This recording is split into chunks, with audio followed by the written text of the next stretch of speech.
हैं आप सभी, आपका स्वागत है आपके अपने YouTube चैनल मैथ किंगमेकर में। आज हम पढ़ने वाले हैं क्लास 9th का chapter 2 polynomial.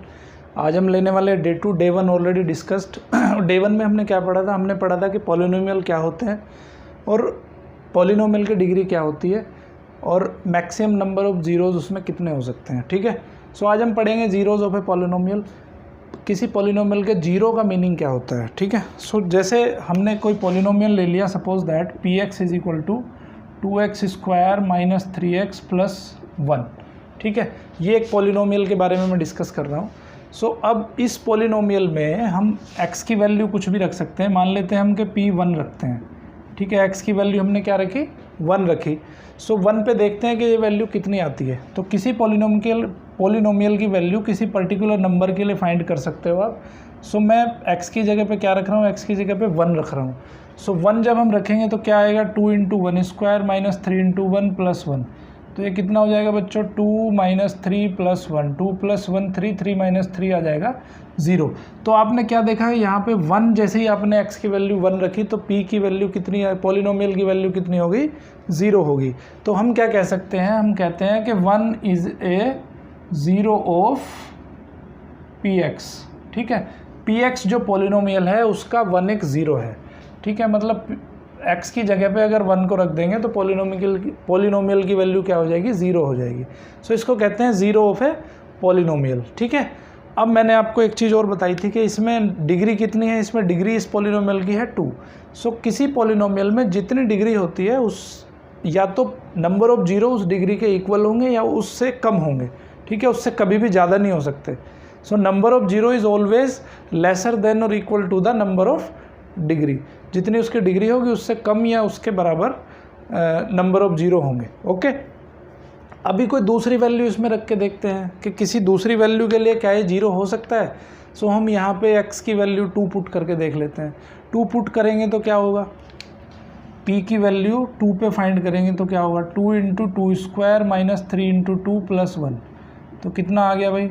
2 into 4 minus 3 into 2 plus 1 कितना हुआ? 8 माइनस 6 प्लस 1 कितना हुआ? 9 माइनस 6। तो कितना वैल्यू आया? 3 वैल्यू आया। इसका मतलब है कि 2 इसका जो है जीरो नहीं है। ओके, एक वैल्यू और ट्राई कर सकते हैं हम 3 भी ट्राई कर सकते हैं। 3 की value 3 x is equal to 3 रखो। 2 into 3 square minus 3 into 3 plus 1 कितना हो गया? 3 स्क्वायर हो गया 9, 9 2 से 18, 18 माइनस 9 प्लस 1 कितना हुआ? 19 माइनस 9। तो कितना वैल्यू आया? 10 वैल्यू आया। ठीक है, देखो बच्चों, लोअर क्लासेस में आप पढ़ चुके हो कि पेयर बना के इसको जो है फैक्टराइज कैसे करना है। इस एक्सप्रेशन को, इस एल्जेब्रिक एक्सप्रेशन को हमें फैक्टराइज कैसे करना है, ये क्लास 8 में आप पढ़ चुके हो। ठीक है, बाई मेकिंग पेयर बना के हम उसको कैसे सोल्व कर सकते हैं। किसी पॉलिनोमियल का ज़ीरो हमें सबसे पहले इस एक्सरसाइज का मीनिंग क्या है। इस एक्सरसाइज में हमें क्या करना है कि कोई एक पॉलिनोमियल दिया होगा और हमें फाइंड करना है कि ये पर्टिकुलर नंबर उसका जीरो है कि नहीं है और किसी पॉलिनोमियल की वैल्यू किसी पर्टिकुलर नंबर पे कितनी है। ठीक है, तो आपका एग्जांपल नंबर 2 यही दिया है कि आपको फाइंड करना है कि px एक पॉलिनोमियल दे दिया और आपको फाइंड करना है कि x इज इक्वल टू 1 पे उसकी वैल्यू क्या होगी, y इज इक्वल टू 2 पे उसकी वैल्यू क्या होगी। तो उसकी x की वैल्यू रख के आपको बताना है कि पॉलिनोमियल की वैल्यू जो है कितनी होती है। ठीक है, ये इजीली कर लोगे आप, बहुत इजी है।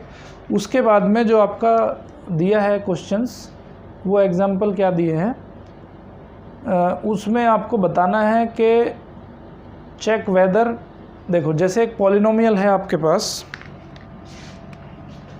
एक एग्जांपल ले लेते हैं। एक पॉलिनोमियल हमने लिया x square minus 5x plus 4।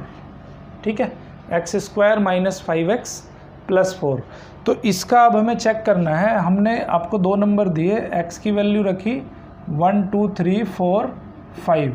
ठीक है, x की वैल्यू आपको क्या रखनी है? 1 2 3 4 5 रखनी है और बताना है कि इसमें कौन सा इसका ज़ीरो है। तो सबसे पहले हम क्या करेंगे, ये एक पॉलिनोमियल है px इज इक्वल टू इतना, तो हम क्या करेंगे? p1 चेक कर लेंगे। p1 कितना आ जाएगा? 1 स्क्वायर माइनस 5 इंटू 1 प्लस 4 कितना आ जाएगा?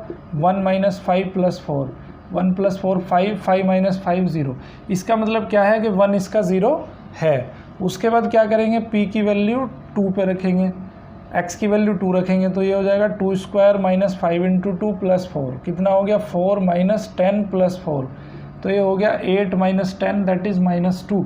तो इसका मतलब 2 इसका 0 नहीं है, ठीक है। अब हम 3 पे चेक करेंगे, तो p 3 पे चेक करा तो 3 स्क्वायर माइनस 5 इंटू 3 प्लस 4, सो 3 स्क्वायर हुआ 9, 9 माइनस 15 प्लस 4, 9 प्लस 4 13 माइनस 15, तो ये वैल्यू आ गई -2। इसका मतलब 3 भी इसका 0 नहीं है। अब हमने 4 पे फाइंड करा, p4 क्या आ जाएगा, 4 स्क्वायर माइनस 5 इंटू 4 प्लस 4, तो 4 square 16 minus 20 plus 4, 16 plus 4 20, 20 minus 20 आ गया 0। इसका मतलब 4 भी इसका एक पॉलिनोमियल है। और देखो मैंने अभी आपको क्या बताया कि इसके दो पॉलिनोमियल 2 0 आ चुके हैं और इसका डिग्री कितना है, 2 है, तो इससे ज़्यादा इससे ज़्यादा इसके 0 नहीं हो सकते हैं। तो जब इससे ज़्यादा 0 नहीं हो सकते हैं तो 5 को चेक करने की भी ज़रूरत नहीं है, ये इसका 0 हो ही नहीं सकता क्योंकि 2 इसके 0 ऑलरेडी हो चुके हैं, ठीक है। तो एक जो है इस तरह के क्वेश्चन आपकी बुक में दिए हैं एग्जाम्पल, कि किसी पॉलिनोमियल में आपको कुछ नंबर देगा और आपको बताना है कि ये इसका 0 है कि नहीं है, ठीक है। तो ये इस तरह के क्वेश्चंस आपकी एग्जाम्पल में दिए गए हैं। और एक्सरसाइज 2.2 में भी आपको यही करना है, आपको एक पॉलिनोमियल की वैल्यू किसी पर्टिकुलर नंबर पे बतानी है, और दूसरा एक पॉलिनोमियल दिया होगा और कुछ नंबर दिए होंगे, आपको बताना है कि ये जो नंबर दिए हैं ये इसके ज़ीरोज़ हैं या नहीं है, ठीक है। सो यहाँ पे डे 2 ख़त्म होता है। फिर आगे मैं आपको डे 3 में सिखाऊंगा कि किसी पॉलिनोमियल को किसी दूसरे पॉलिनोमियल से जो उससे छोटी डिग्री का है कैसे हम डिवाइड करते हैं, ठीक है। ठीक है, तब तक के लिए बहुत बढ़िया से पढ़िए आप। Okay, thank you very much.